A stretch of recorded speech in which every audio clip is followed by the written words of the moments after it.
To a developing story in the NFL, though, as Browns defensive end Myles Garrett is on the record saying he wants a trade to a contender. He says he looked at the trajectory of the team and it doesn't feel aligned with Cleveland's direction. So the Browns, they finished the year 3-14 last season, and GM Andrew Berry has said he does not want to trade Myles Garrett. Our Kimberly A. Martin is on the scene at Lucas Oil Stadium and joins us now with much more on SportsCenter. So, Kmart, what's the latest on where things stand now between Myles Garrett and the Browns? Well, Kelsey, Myles Garrett has made it clear he wants out of Cleveland, and he might be so dug in his position that he may choose ultimately to skip offseason minicamp and even training camp. But based on my conversation with Andrew Berry this afternoon, it's clear that the Browns GM is just as dug in his position, which is keeping Myles exactly where he is in Cleveland. For us, Myles is under contract. We love him. He's a good player. So for us, it's really as simple as that. We don't envision a scenario where he's no longer a member of the Cleveland Browns. He's a franchise player for us. So we're going to keep him in Cleveland. Unmovable? Unmovable. You heard it, unmovable. But not only do they have to deal with the Myles Garrett situation, the Browns also have to figure out their quarterback situation. Deshaun Watson, he's expected to miss a significant portion of the season, if not all of the season, because he suffered a setback with that Achilles injury. Now, right now, the Browns pick number 2 overall, and everyone expects that they will take a quarterback.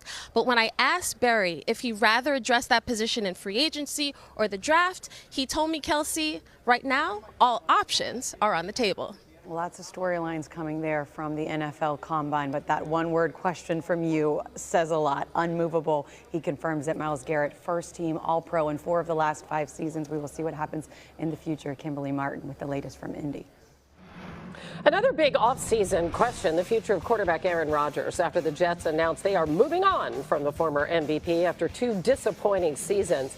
It is a clean slate in New York for new head coach Aaron Glenn and general manager Darren Muji. They explained their decision on Rodgers.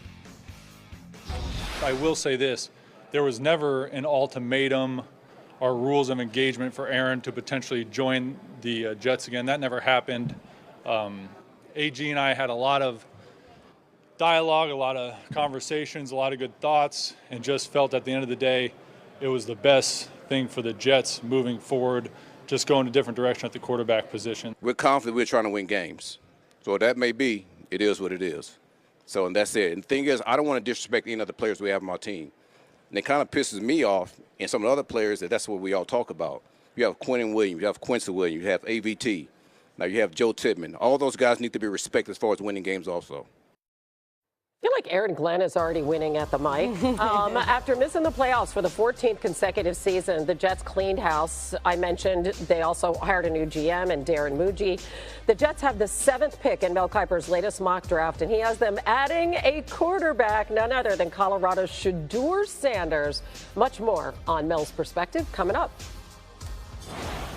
Push might come to shove on the short yardage play made wildly successful by the Eagles, because some NFL teams, they want the tush push out of the game. Packers GM Brian Gutekunst confirmed he proposed a rule change to ban it. NFL owners could vote on the proposal at next month's league meetings, but for now, that debate, it continues. Yeah, I'm aware of it. We really haven't had very many discussions about it. I'm sure we will over the next few weeks as we head into the owners' meetings. But so I'm aware that we did, but really haven't had many discussions about it. I got to kind of look at the some of the information as far as injury rates, things like that, to see. But we'll see. The fact that it's a successful play for the Eagles and people want to take that away, I think is a little unfair. We work really, I almost feel a little insulted because we work so hard at that play. My hat goes off to them for making it as consistent as they are doing it. Now, there are other things you have to look at. You got to look at the injuries that take place, or whatever the other deals are that they evaluate on it. So I don't have all that information, but I mean, it's a heck of a play. I know that. We've looked into that too. There wasn't a lot of injuries there. I think that's a little made up, to be honest. Now the numbers will tell the truth, but I don't think there was many injuries with it this year. I thought it should have been illegal 3 years ago. No, The tush-push play, I was never been a big fan. There's just no other play in our game where you can absolutely get behind somebody and push them, pull them off, do anything to be able to use it. I never really understood it and why that was legal, so I'm definitely going to be one of those guys voting against that. Well, they mentioned the numbers. Let's look at the numbers on the actual tush-push, because since 2022, the Eagles, they lead the NFL with 103 tush-push attempts. That's 49 more than the Bills, who are the only other team to attempt the brotherly shove, more than 16 times during that span. Now, Philly converted a first down or a touchdown on 88% of those attempts. We've been following a developing story with Ravens kicker Justin Tucker. NFL investigators have been in Baltimore interviewing women who have accused him of sexual misconduct during massage sessions from 2012 to 2016. At least 16 women have come forward, and 2 spas in the Baltimore area have banned him. But Tucker has called the allegations unequivocally false. Baltimore General Manager Eric DeCosta and head coach John Harbaugh address the situation today. I think the biggest thing that we have to do, first of all, is look at every single case differently. There are no absolutes, and I think in this case we're still awaiting as much information as possible. Again, we're fortunate that the league has come down to Baltimore. I met with the league. I believe the league is meeting with other people in Baltimore as well. We'll wait for the details of that investigation, and we'll make a decision based on that. Yeah, and that's what we're waiting to try to do, is reconcile it. You know, that's what the process is for. You know, that's why you've got to come to an understanding, if you can, about what happened. You know, we've all got questions, but nobody knows exactly what happened. So let's see where the review takes us. Harbaugh also said the kicker position would have been a priority position no matter what, and he went on to say that Tucker is their kicker. But that Looking forward to that, but right now we go to another developing story here on SportsCenter, as the Vikings have yet to reveal whether they plan on using the franchise tag on Sam Darnold after his career year in Minnesota. Of course, they also have last year's first-round pick, J.J. McCarthy, waiting in the wings. Head coach Kevin O'Connell and GM Kwesi Adolfo-Mensah spoke today. It's tough. You know, I was telling my staff if I could have thought of a brain teaser of an experiment to think through, that would have been a pretty tough one, where, you know, Pro Bowl quarterback win all those games and then you lose to 2 teams twice. And so that was really kind of the core of our offseason, really thinking through that holistically, being really not trying to be overweighted by those 8 quarters, but not too, you know, not underweighting those last 2 games. I think my relationship with Sam has grown to a point where, you know, the respect level is sky high, and this process is going to play out both short term and long term for the Minnesota Vikings. And Sam is in a position where the NFL thinks he can play quarterback at a high level. So that's a really good thing, and I feel very proud to be a part of helping him get to this point, and we'll see kind of where it goes from here.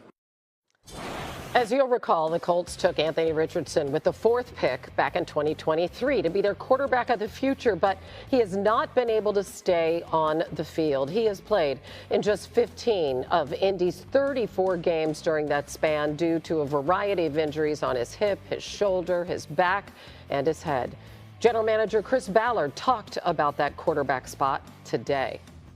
We drafted Anthony high knowing it was going to take some time. All right, and we knew there's going to be some hiccups along the way, and it's you know, I know we all want a finished product right now. I do, you do, fans do, we all do.